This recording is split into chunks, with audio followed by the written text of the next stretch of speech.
സ്ത്രീകളെ ഭരണം ഏൽപ്പിക്കുക, പൊതുകാര്യങ്ങൾ ഏൽപ്പിക്കുക, പിന്നെ എങ്ങനെ കുട്ടികൾ Jacinda Ardern, Larissa Waters and Leah Windows എന്നൊക്കെ പറഞ്ഞിട്ട് ഒന്നുമില്ല കേട്ടോ. അതിപ്പോൾ ഉസ്താൻ്റെ വീഡിയോ വെച്ച് പൊക്കി വന്നതുകൊണ്ട് തിരിച്ച് രണ്ട് മറുപടി കൊടുക്കാൻ വെച്ച് വന്ന കേട്ടോ. അല്ലാതെ ഇപ്പോൾ ആരോ എന്തൊക്കെ ഇരുടെയൊക്കെ കുറയ്ക്കുന്നുണ്ട്, നമ്മളതിനൊന്നും കൊടുക്കേണ്ട ആവശ്യമൊന്നുമില്ല. പക്ഷേ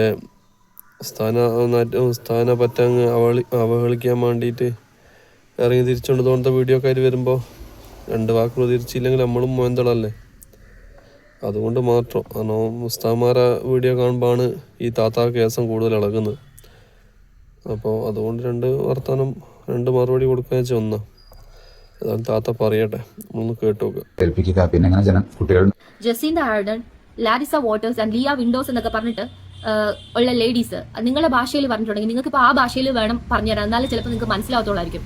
അങ്ങനെയുള്ള വിളനിലങ്ങളായിട്ടുള്ള സ്ത്രീകളിലെ പുറത്തേക്ക് കൃഷി ഇറക്കിയിട്ട് അവർക്ക് കുറച്ച് ധാന്യങ്ങൾ കിട്ടിയിട്ടുണ്ടായിരുന്നു. ഈ ധാന്യങ്ങളായിട്ട് ഇവർ സെനറ്റിലും ഐക്യരാഷ്ട്രസഭയിലും ഒക്കെ പോയിട്ട് ഈ ധാന്യങ്ങൾക്ക് മുല കൊടുക്കുന്ന വാർത്തകൾ നമ്മൾ കണ്ടിട്ടുണ്ടായിരുന്നു. ചിലപ്പോൾ നിങ്ങൾ ഈ 6-ാം നൂറ്റാണ്ടിൽ ഇരിക്കുന്ന ആളുകൾക്ക് ആ സമയത്ത് ഇന്റർനെറ്റും വൈഫൈയോ മറ്റുള്ള സാങ്കേതിക വിദ്യകളോ ഒന്നും ഇല്ലല്ലോ. അപ്പോൾ ന്യൂസോ പത്രങ്ങളോ ഒന്നും കാണത്തില്ലല്ലോ, അതൊന്നും വായിക്കാനുള്ള വഴിയില്ലല്ലോ. അപ്പോൾ അതുകൊണ്ട് നിങ്ങൾ ആരും ഇത് അറിഞ്ഞു കാണില്ലായിരിക്കും. പക്ഷേ അങ്ങനെയുള്ള സ്ത്രീകളും ഇപ്പോ ഉണ്ട്, കുറെ കാലങ്ങളായിട്ട് പല ചട്ടക്കൂടിന്നും പുറത്തേക്ക് വരാനായിട്ട് ട്രൈ ആക്കുന്ന സ്ത്രീകളും ഉണ്ട്. അപ്പൊ അതാണ് പ്രശ്നം. അപ്പൊ ചട്ടക്കൂട്ടിന്ന് പുറത്തു വരുന്ന കാര്യമാണ് ഇപ്പോൾ നടന്നുകൊണ്ടിരിക്കുന്നത്. അപ്പം ചട്ടക്കൂട്ടിന്ന് പുറത്തെത്തിക്കാൻ വേണ്ടിയിട്ടാണ് താത്തപ്പറ്റ കഷ്ടപ്പെടുന്നത്. ആയിക്കോട്ടെ, ചട്ടക്കൂട്ടിലുള്ളവർ ചട്ടക്കൂട്ടിന്ന് പുറത്തു വരാനും പുറത്തുള്ളവർ അകത്ത് വരാനും ഒക്കെ ശ്രമിക്കുന്നുണ്ട്. നമ്മൾ ആ ഈ വീഡിയോ ഒന്ന് കണ്ടു നോക്കുക. നമ്മളെ സൃഷ്ടിച്ച ഒരു സൃഷ്ടാവ്, ഒരു ദൈവം, എന്നിട്ട് അള്ളാഹ് നബിയിലൂടെയും അള്ളാഹ് ഖുറാനിലൂടെയും ഹദീസുകളിലും നമ്മളെങ്ങനെ ജീവിക്കണം, എങ്ങനെയാണ് എല്ലാ കാര്യങ്ങളിലും ആൻസർ ഉണ്ട്. ആ ആൻസർ നമ്മൾ കണ്ടുപിടിച്ച് നേരിട്ട് ജീവിച്ചു പോകുക എന്നുള്ള ഏറ്റവും എളുപ്പ മാർഗ്ഗമാണ് ഇസ്ലാമിൽ എനിക്ക് മനസ്സിലായിട്ടുള്ളത്.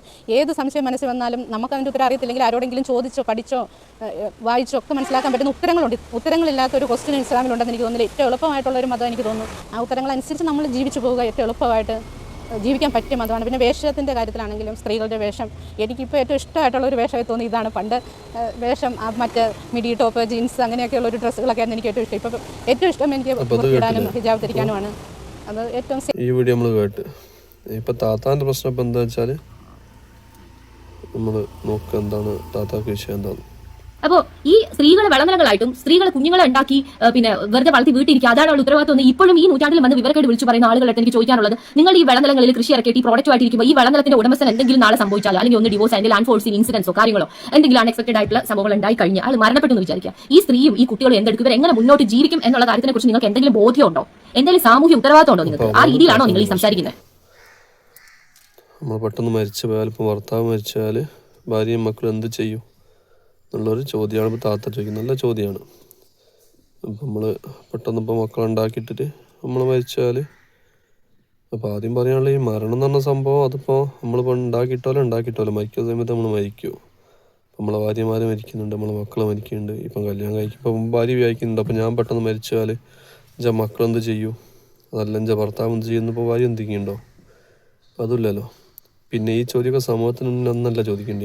ആദ്യം നമ്മൾ സ്വയം നമ്മളെ രക്ഷിതാക്കളോട് ചോദിക്കുക, നിങ്ങൾ എന്ത് കരുതിയിട്ടാണ് നമ്മളുണ്ടാക്കിയത്. ഇപ്പം ഞാൻ രക്ഷിതാക്കളും ഞാൻ ചോദിക്കുക. അതുകൊണ്ട് താത്തൻ്റെ വീട്ടിൽ നിന്ന് ചോദിച്ചു തുടങ്ങുക ഈ ചോദ്യം. നിങ്ങൾ എന്ത് കരുതിയിട്ടാണ് ഇപ്പോൾ പെട്ടെന്ന് നിങ്ങൾ മരിച്ചാൽ നിങ്ങളെ മക്കളും കുട്ടികളും എന്ത് ചെയ്യും, ഭാര്യ എന്ത് ചെയ്യും എന്നുള്ളത് നിങ്ങൾ ചിന്തിച്ചിരുന്നു എന്ന് അവിടെ ചോദിക്കുന്നില്ലല്ലേ. അല്ലാതെ നമ്മൾ പെട്ടെന്ന് വന്നിട്ട് സമൂഹത്തിൽ ഏതോ ഉസ്താദന്മാരെന്തോ ചോദിച്ചോ അതിന് ദീൻ പറഞ്ഞു വെച്ച് അതിൻ്റെ നേരെ കുത്തിരിപ്പ് പോയിട്ട് വന്നിട്ട് റീച്ചുണ്ടാക്കി 4 ഉസ്താദിനെ കരിവാഴ്ത്തിക്കാൻ വേണ്ടിയിട്ട് ഇതുള്ള പോസ്റ്റ് ആയിട്ട് വരുന്നതിന് സ്വന്തം വീട്ടിൽ തന്നെ ചോദിച്ചു തുടങ്ങുക. ഓരോ ഫെമിനിസ്റ്റ് താത്തമാരും സ്വന്തം വീട്ടിൽ നിന്ന് തന്നെ തുടങ്ങി. അതല്ല നല്ലത്. അപ്പം നിങ്ങളെ മാതാപിതാക്കൾ നല്ല രൂപത്തിൽ ജീവിച്ച് വന്നിട്ട് പെട്ടെന്ന് നിങ്ങൾക്ക് അതിൽ നിന്ന് കയറ് പൊട്ടിച്ച് ഓർമ്മ ചാടിയിട്ട് എന്തോ സംഭവം തോന്നുന്നുണ്ടെങ്കിൽ നിങ്ങൾ ആദ്യം അവിടെ തുടങ്ങി. അതല്ലാതെ ഇപ്പോൾ സമൂഹത്തിൽ വന്നിട്ട് 4 വീഡിയോ ആയിട്ട് വന്നിട്ട് കാര്യമൊന്നുമില്ലല്ലോ.